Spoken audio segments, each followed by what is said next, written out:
Welcome to Sunshine Cathedral's Queer God Squad. It's Thursday, July 4th, 2024. I'm Reverend Dr. Darrell Watkins, the Senior Minister here at Sunshine Cathedral. I am Reverend Dr. Robert Griffin, the Executive Minister. Faith and religion can be complicated for the LGBTQ+ community. Surveys show that evangelical faith is the justification for the greatest attacks on the LGBTQ+ community. I am Reverend Kevin Tisdall, the Minister of Education. The Queer God Squad is going to explore our religious community. Let's explore the big news of the day and what it means to you.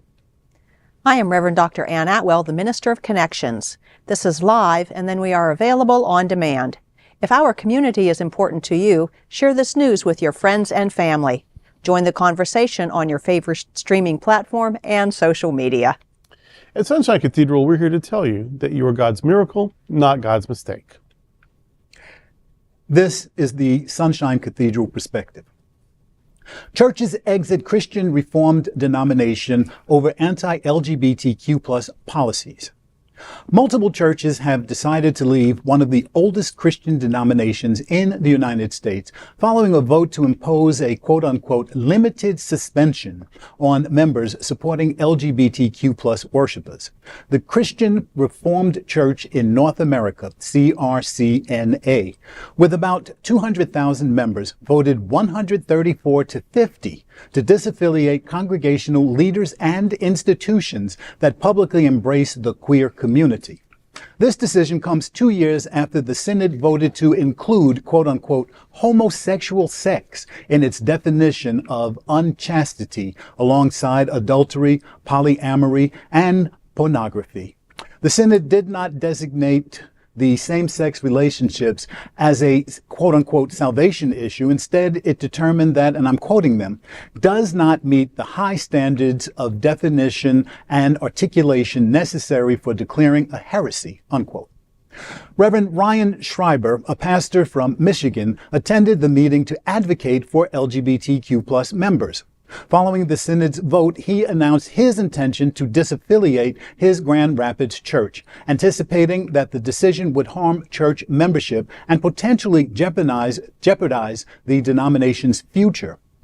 Talking to Religion News Service, Schreiber said, and again I'm quoting, "There is a coalition of churches in the Christian Reformed Church that is turning the polity of the Christian Reformed Church into a steamroller," unquote. Schreiber isn't alone. Synod delegate Trish Borgdorf told local station News 8 that her church also plans to disaffiliate. She expects that the majority of the nearly 30 supportive churches in her area will follow suit. Well, I say good for you. Really, that's kind of the story. We often at this table talk about how religion is changing and how organized religion especially is changing. And it's changing because the people are looking at their institutions, their religious institutions, and wondering, why in the heck are they doing all of this harm to so many people? They look at one of the 3 different commandments and say, well, there's one on there that's consistent and says, love your neighbor. And how are we now not loving our neighbor? How are we saying that our neighbor is not worthy of love? If God is love and God loves all of us, what's wrong with our religious institutions? Why are they not following that specific mandate? It seems like when Jesus said there's the 2 important ones, love God and love your neighbor, you figure that they would get it right and at least love their neighbor. So I say to all of those who are out there, and y'all know what's coming. There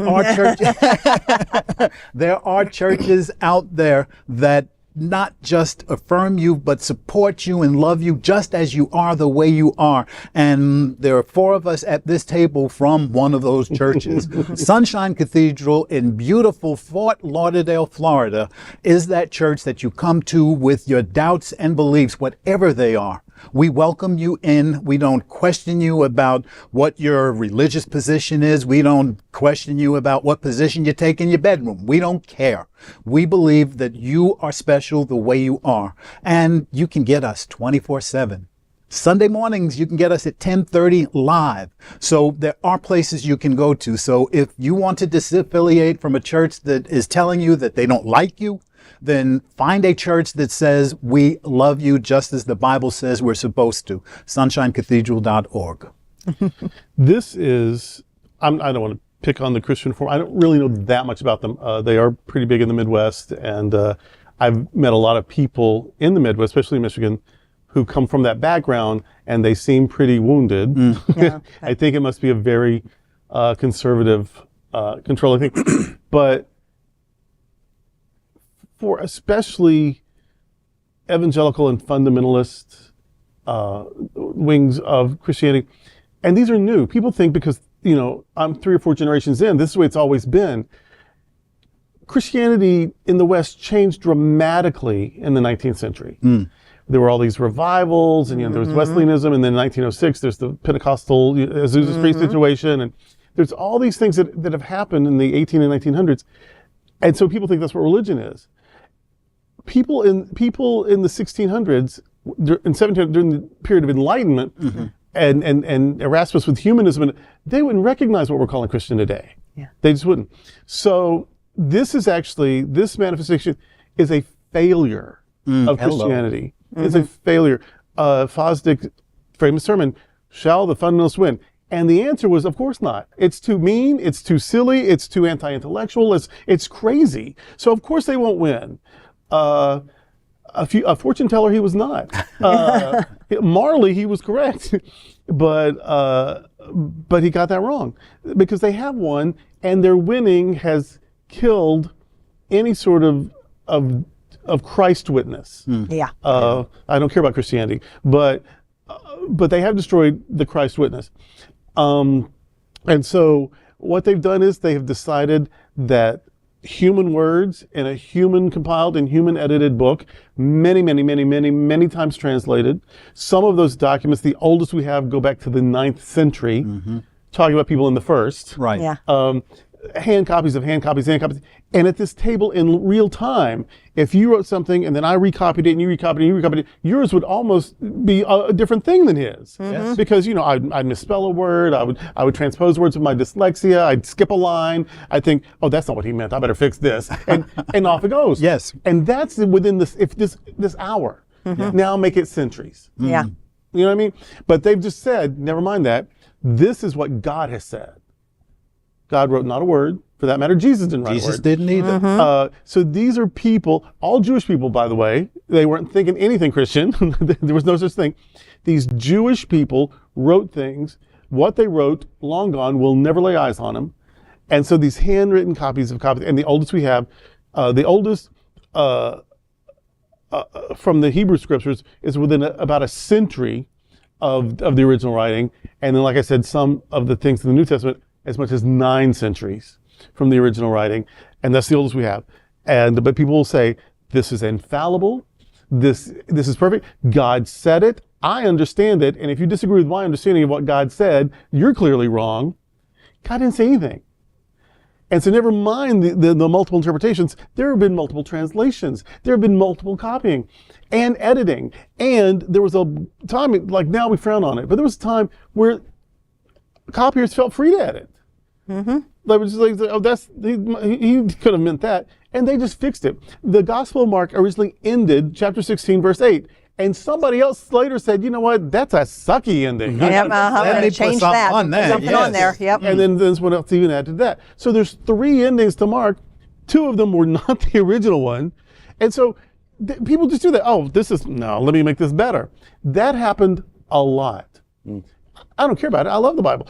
But it's a human document. It is an anthology of human documents. Yes. It's not even a document. It's an anthology of human documents. But the failure of Christianity is to say, God wrote this, God can't be wrong, and I can't be wrong about what I think God is saying because, you know, hello, arrogance. Because. And so, yeah, hello, Hebrews. So that's their number one failure. Then their next failure is to make it all about fire insurance, salvation. They even said in this thing, this is not about saved from what? Like that we have made it be that there's that God's out to get you in the ocean of life. God is a shark, and you're just bleeding, and here comes the shark. But in the next life, you can be fixed if you do this and this and this and this. You hadn't been to the next life. You don't know. But we're putting everything on. We're worms here, but Jesus can fix us, and then we'll have it good in the next life. And people just one after another buying it because from childhood you're raised. Yes. Way. Yeah, yeah. Mm-hmm. Which is why I was the only 5th grader still believing in Santa Claus, because it never occurred to me that my parents would have lied to me. And the gift showed up every Christmas. There you so go. I was the oldest child in the world still thinking there was Santa Claus. Because when it's presented to you, just like this is water, this is air, this is food, this is religion, it takes something to break you out of that. Yeah. So the Bible is somehow God's personal notes, and that we're damned and have to be saved. And that part of the salvation is morality, and that they set the morals. I think morals are a choice. I think I get to pick my morals. Yes. Ethics are different. Ethics is like a contract that we agree to. Morals is my choice.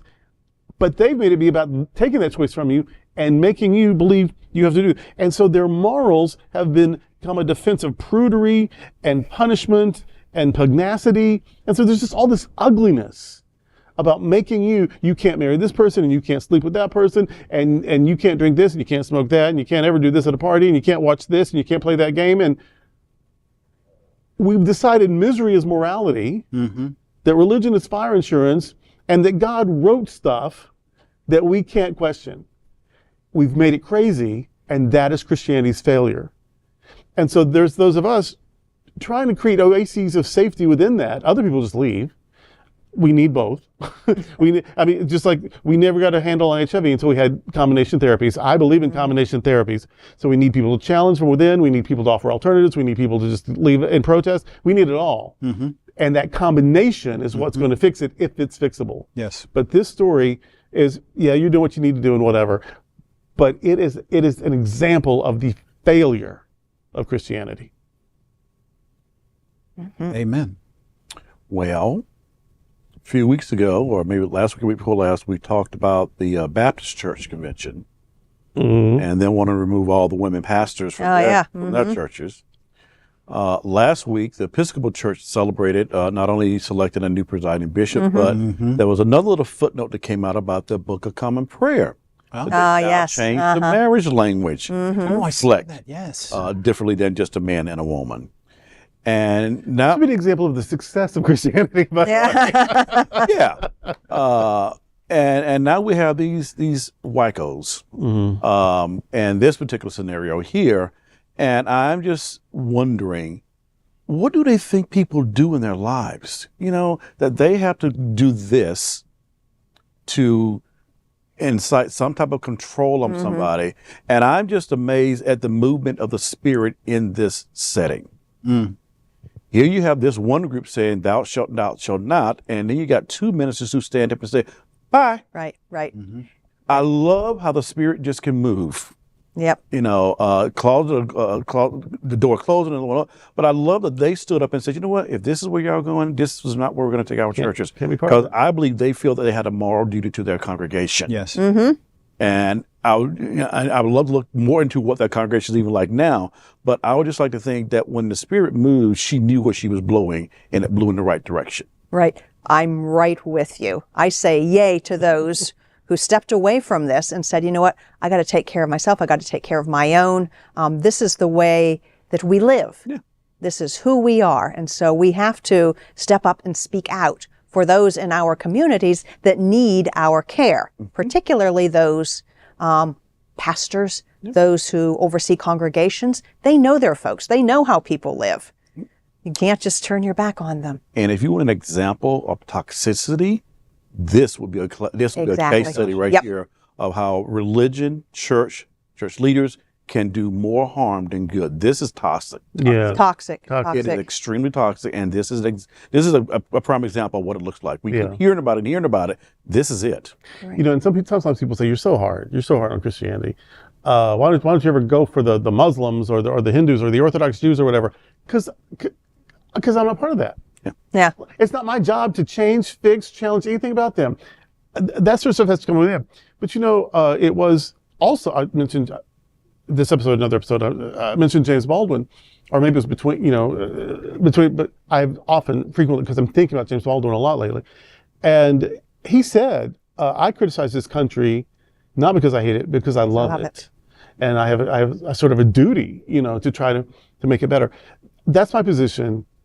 I was raised Christian. I was baptized as a child. I was confirmed as a young adult. I have seminary degrees. I grew up in the Bible Belt.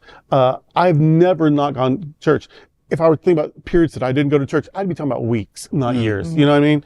And so my life is, and so the critique I'm not trying to silence anybody, but I am trying to challenge craziness and cruelty.